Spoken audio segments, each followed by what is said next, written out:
This week, we're going to discuss Chapter 4. This chapter describes a key component of the pay model, job analysis. Job analysis is a systematic method that focuses on describing the differences and similarities among jobs within an organization. An equitable internal pay structure has two hallmarks. One, to encourage employee behaviors to help achieve an organization's objective, and two, to foster a sense of fairness among employees.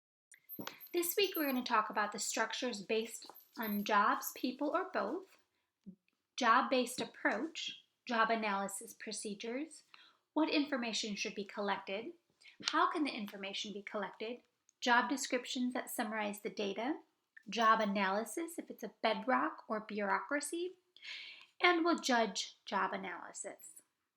Now, if pay is to be based on work performed, some way is needed to discover and describe the differences and similarities among jobs. Observation alone is not enough. Job analysis is that systematic method. Two products result from a job analysis. First, you have a job description, which is the list of tasks, duties, and responsibilities that make up a job. These are the observable actions. Then you have a job specification, which is the list of knowledge, skills, and abilities and other characteristics that are necessary for an individual to have to perform that job. Job-based structures look at what people are doing and the expected outcomes. Skill and competency-based structures look at the person. The underlying purpose of each phase of the process remains the same for both job and person-based structures. First, we want to collect and summarize the work content information that identifies similarities and differences, determine what to value, assess the relative value, and translate the relative value into an internal structure.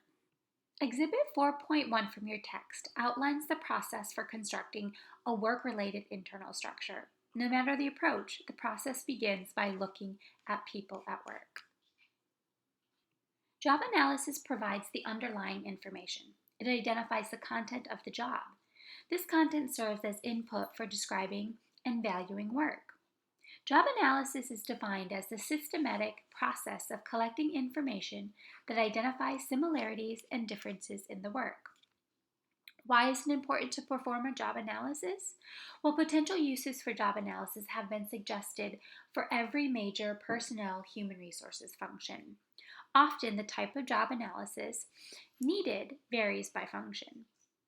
An internal structure based on job-related information provides both managers and employees a work-related rationale for pay differences. Employees who understand this rationale can see where their work fits into the bigger picture and can direct their behavior toward organizational objectives. Job analysis data also helps managers defend their decisions when challenged. In compensation, job analysis has two critical uses. One establishes similarities and differences in the work contents of the jobs, and two, it helps establish an internally fair and aligned job structure. The key for compensation decision makers is to ensure that the data collected are useful and acceptable to the employees and managers involved. Here in Exhibit 4.3 shows how job analysis and the resulting job description fit into the process of creating an internal job structure. It lists the major decisions in designing a job analysis, which includes: why are we performing job analysis? What information do we need? How should we collect it? Why? Who should be involved? How useful are the results? Here in Exhibit 4.4 summarizes some job analysis terms and their relationship to each other. Job analysis usually collects information about specific tasks or behaviors. A group of tasks performed by one person makes up a position. Identical positions make up a job. And broadly similar jobs combine into a job family. So what information should be collected? A typical job analysis starts with a review of information already collected in order to develop a framework. Job titles, major duties, task dimensions, and workflow information may already exist. However, it may no longer be accurate, so the analyst must clarify existing information too. Generally, a good job analysis collect sufficient information to adequately identify, define, and describe a job. Here's a list of some of the information that is usually collected. The information is categorized as related to the job or related to the employee. First, we need to identify the job. We'll need to collect job titles, departments, the number of people who hold the job, and whether it is exempt from the Fair Labor Standards Act are examples of information that identifies a job. While a job title may seem straightforward, it may not be. Next, we'll want to collect content. This is the heart of the job analysis. Job content involves the tasks or units of the work, with emphasis on the purpose of each task. In addition to the emphasis on the task, or the other distinguishing characteristics, is the emphasis on the objective of the task. Task data reveal the actual work performed and its purpose or outcome. Next, we'll want to collect employee data. We can look at the kinds of behaviors that will result in the outcomes. One way to do that is through a position analysis questionnaire, or PAQ. You can find an excerpt of this in Exhibit 4.8 of your text. This groups work information into 7 basic factors: information input, mental processes, work output, relationship with other persons, job context, other job characteristics, and general dimensions. It consists of 194 items. As you can imagine, it's quite an extensive process. As appealing as it may be to rationalize job analysis as the foundation of all HR decisions, collecting all the information for many different positions is very expensive and results in information may be too generalized for any single purpose, including compensation. We'll also want to collect the essential elements and the Americans with Disability Act. In addition to the job description having sections that identify, describe, and define the job, the ADA requires that essential elements of the job, those that cannot be reassigned to other workers, must be specified for jobs covered by the legislation. If a job applicant can perform the essential elements, it is assumed the applicant can perform the job. After that, reasonable accommodations must be made to enable an otherwise qualified handicapped person to perform those elements. ADA regulations state that essential functions refer to the fundamental job duties of the employment position the individual with a disability holds or desires. The difficulty of specifying essential elements varies with the discretion in the job and with the stability of the jobs. The law does not make any allowances for special pay rates or special benefits for people with disabilities. While the law does not require any particular kind of analysis, many employers have modified the format of their job description to specifically call out the essential elements. A lack of compliance places an organization at risk and ignores one of the objectives of the pay model. The level at which analysis of a job begins influencing whether the work is similar or different. For example, at the job-family level, several jobs may appear to be similar, yet at the job level, they are very different. If job data suggests that jobs are similar, the jobs must be paid equally. If jobs are different, they can be paid differently. Now keep in mind, promotion to a new job title is part of the organization's network of returns, and reducing the number of titles may reduce opportunities to reinforce positive employee behavior. Now let's look at how we can collect that information. The most common way to collect job information is to ask the people who are doing a job to fill out a questionnaire. Sometimes an analyst will review the job holders and their supervisors to be sure they understand the questions and that the information is correct. Or the analyst may observe the person at work and take notes on what is being done. The advantage of conventional questionnaires and interviews is that the involvement of the employees increases their understanding of the process. However, the results are only as good as the people involved. If information aspects of a job are omitted, or if the job holders themselves either do not realize or are unable to express the importance of certain aspects, The resulting job descriptions will be faulty. Different people have different perspectives, which may result in differences in interpretation or emphasis. The whole process is open to bias and favoritism. As a result of this process, subjectivity, as well as the huge amount of time the process takes, conventional methods have given way too many quantitative data collection. Increasingly, employers are directed to a website where they complete a questionnaire online, such as an approach is characterized as a quantitative job analysis, or QJA, since statistical analysis of the results is possible. In addition to facilitating statistical analysis of the results, quantitative data collection allows more data to be collected faster. A questionnaire typically describes job holders to assess each item in terms of whether or not the particular item is part of their job. If it is, they are asked to rate how important it is and the amount of time spent on it. The responses can be machine scored, similar to the process for a multiple choice test, and the results can be used to develop a profile of the job. Questions are then grouped around 5 compensable factors: knowledge, accountability, reasoning, communication, and work conditions. Knowledge is further subcategorized as a range of depth, qualifications, experience, occupational skills, management skills, and learning time.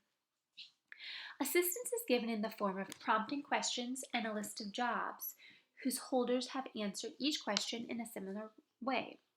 Results can be used to prepare a job profile based on the compensable factors. If more than one person is doing a particular job, results of several people in the job can be compared or averaged to develop the profile. Profiles can be compared across job holders in both the same and different jobs. Some consulting firms have developed quantitative inventories that can be tailored to the needs of a specific organization or to a specific family of jobs. Many organizations find it practical and cost-effective to modify these existing inventories rather than to develop their own analysis from scratch. If important aspects of a job are omitted, or if the job holders themselves do not realize the importance of certain aspects, the resulting job descriptions will be faulty. The implication is that any analysis needs to include good performers to ensure that the job is usefully analyzed. So who collects this information? In the past, organizations often assigned the task to a new employee, saying it would help the new employee become familiar with the jobs of the company. Today, if job analysis is performed at all, human resources generalists and supervisors typically do it. The analysis is best done by someone thoroughly familiar with the organization and its jobs and trained in how to do the analysis properly. The decision on the source of the data, whether it's job holders, supervisors, or analysts, hinges on how to ensure consistent, accurate, and acceptable data. Expertise about their work resides with the job holders and supervisors, but they are the principal sources. The key manager or professional job supervisors, 2 levels above, have been suggested as valuable resources since they have a more strategic view of how jobs fit in the overall organization. And in some instances, subordinates and employees in other jobs that interface with the job under study are also involved. The number of incumbents per job from which to collect data probably varies with the stability of the job, as well as the ease of collecting the information. Whether through a conventional analysis or quantitative approach, completing a questionnaire requires considerable involvement by employees and supervisors. Involvement can increase their understanding of the process, thereby increasing the likelihood that the results of the analysis will be accurate and acceptable, but it is also expensive. So what about discrepancies? Differences in job data may arise among the job holders. Some may see the job one way, some another. If the employees and their supervisors do not agree on what is part of the job, the manager should collect more data. Enough data are required to ensure consistent, accurate, useful, and acceptable results. Holding a meeting of multiple job holders and supervisors in a focus group to discuss discrepancies and then asking both employees and supervisors to sign off on the revised results helps ensure agreement on, or at least understanding of, the results. Disagreements can be an opportunity to clarify expectations, learn about better ways to do the job, and document how the job is actually performed. Discrepancies among employees may even reveal that more than one job has been lumped under the same job title. In addition to involvement by analysts, job holders, and their supervisors, support of top management is absolutely essential. Support of union officials in a unionized workforce is as well. They know what is strategically relevant. They must be alerted to the cost of a thorough job analysis, its time-consuming nature, and the fact that changes will be involved. And if top managers are not willing to seriously consider any changes suggested by job analysis, the process is probably not worth the bother and expense. The job information collected should be organized, summarized, and documented in a format useful for HR decisions, including job evaluation. The summary of the job is the job description. The job description provides a word picture of the job. It contains information on the tasks, people, and things included. The job is identified by its title and its relationships to the other jobs in the structure. A job summary provides an overview of the job. The section on essential responsibilities elaborates on the summary. It includes the tasks. Related tasks may be grouped into task dimensions. A final section lists the qualifications necessary in order to be hired for the job. These are the job specifications that can be used as the basis for hiring. The knowledge, skills, and abilities required to adequately. The summary needs to be relevant to pay decisions and must focus on similarities and differences in content. To avoid starting from scratch, if writing a job description for the first time, or as a way to cross-check externally, it can be useful to refer to generic job descriptions that have not been tailored to a specific organization.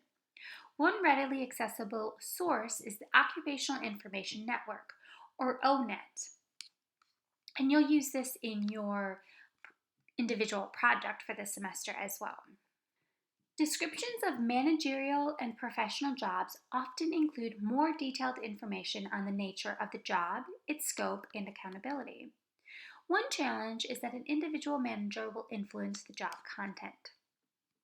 Professional or managerial job descriptions must capture the relationship between the job, the person performing it, and the organizational objectives, how the job fits into the organization, the results expected, and what the person performing it brings to the job. The final step in the job analysis process is to verify the accuracy of the resulting job descriptions. Verification often involves the job holders as well as their supervisors to determine whether the proposed job description is accurate and complete. The description is discussed line by line with the analyst who makes notes on any omissions, ambiguities, or needed clarifications. Many organizations today are using fewer employees to do a wider variety of tasks in order to increase productivity and reduce costs. Reducing the number of different jobs and cross-training employees can make work content more fluid and employees more flexible. Generic job descriptions that cover a larger number of related tasks can provide flexibility in moving people among tasks without adjusting pay. Employees may be more easily matched to changes in the workflow. The importance of flexibility in behavior is made clear to employees. Traditional job analysis that makes fine distinctions among levels of jobs that have been accused of reinforcing rigidity in the organization. Employees may refuse to do certain tasks that are not specifically called out in their job descriptions. In some organizations, analyzing work content is now conducted as part of a workflow and supply chain analysis. Supply chain analysis looks at how an organization does its work. activities pursued to accomplish specific objectives for specific customers. Historically, manual low-skill jobs are most likely to go offshoring. Now, offshoring refers to the movement of jobs to locations beyond a country's borders. These are substantial differences in hourly compensation costs across countries for manufacturing workers.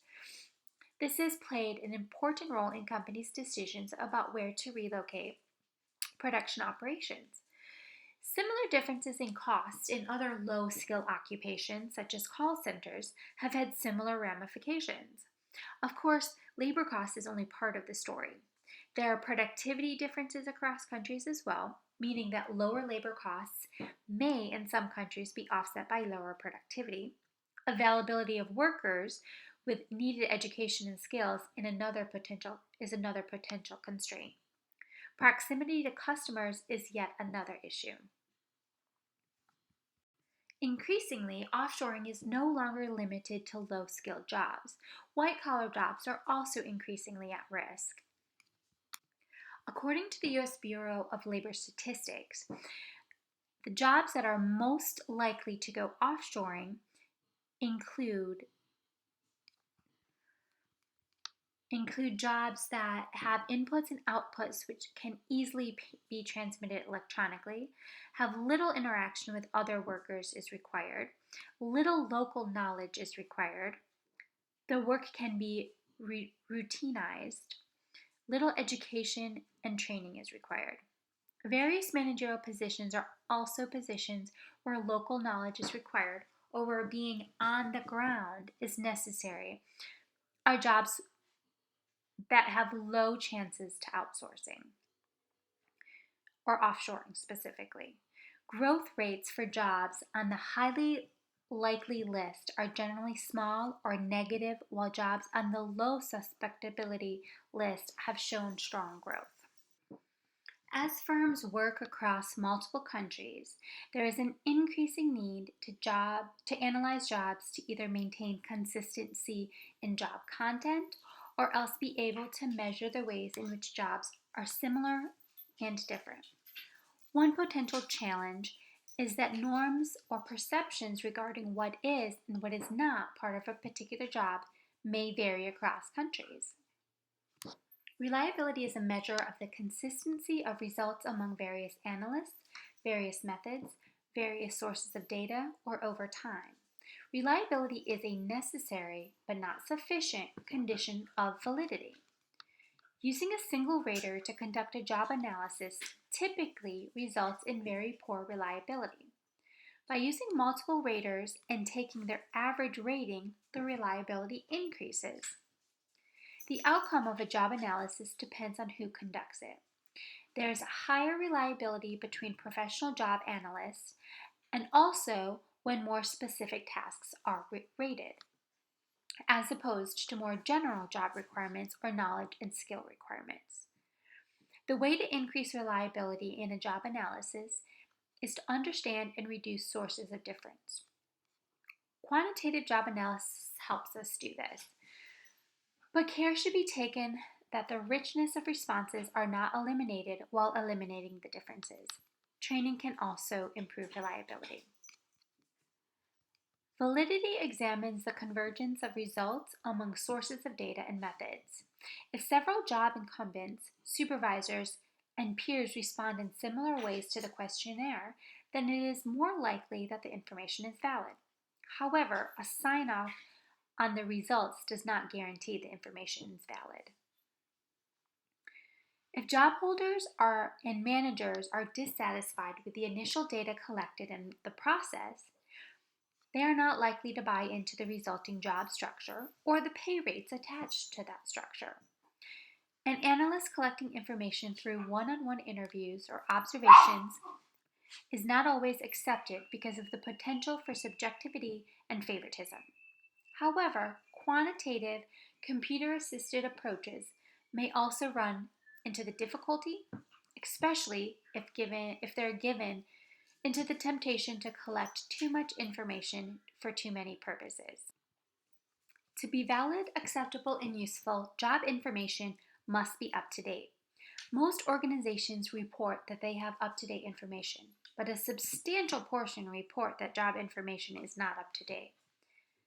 This can not only hinder compensation practices and decision making, but also employee selection, training, and development. Most organizations do not engage in any regular updating of job analysis information, instead, being more likely to update job information when the significant changes are believed to have occurred or when the job is being re-evaluated for compensation purposes. It may be useful to develop a systematic protocol for evaluating when job information needs to be updated. Usefulness refers to the practicality of the information collected. For pay purposes, job analysis provides work-related information to help determine how much to pay for a job. It helps determine whether the job is similar to or different from other jobs. If job analysis does this in a reliable, valid, and acceptable way, and can be used to make pay decisions, then it is useful. Some see job analysis information as useful for multiple purposes, such as hiring and training, but multiple purposes may require more information than is required for pay decisions. In the face of all the difficulties, time, expense, and dissatisfaction, managers need job analysis because work-related information is needed to determine pay, and differences in work determine pay differences. If work information is required, then the real issue should be how much detail is needed to make these pay decisions. The answer is enough to help set individual employees' pay, encourage continuous learning, increase the expense and skill of the workforce, and minimize the risk of pay-related grievances. Omitting this detail and contributing to an incorrect and costly decision by uninformed managers can lead to unhappy workers who drive away customers with poor service, file lawsuits, or complain about management's inability to justify their decisions. The response to inadequate analysis ought not to be to dump the analysis. Rather, the response should be to obtain a more useful analysis.